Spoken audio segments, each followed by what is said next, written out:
भागना ठीक है। हाथी टाइट खींच पीछे को, चल खींचे जा। चल चलो भागो मैडम भागो। चप्पल छूट गया मैडम का। मैं पीछे पहुंचो।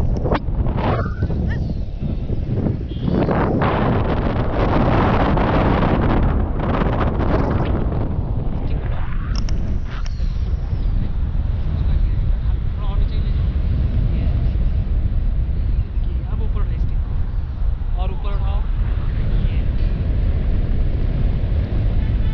कैसा लग रहा है? डर तो लग रहा है?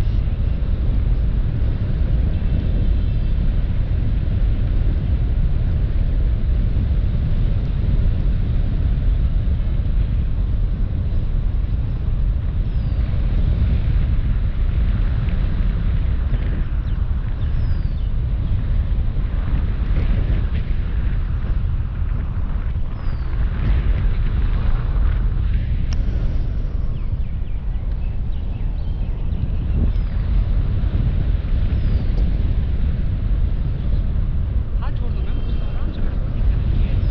लैंडिंग ठीक है।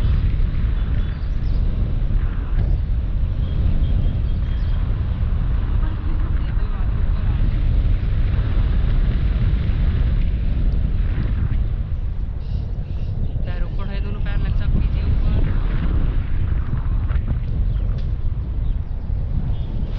पैर ऊपर लचक लचक।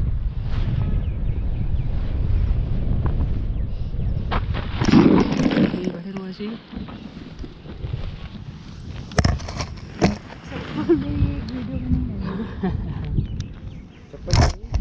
ठीक हो, मैं निकल गया।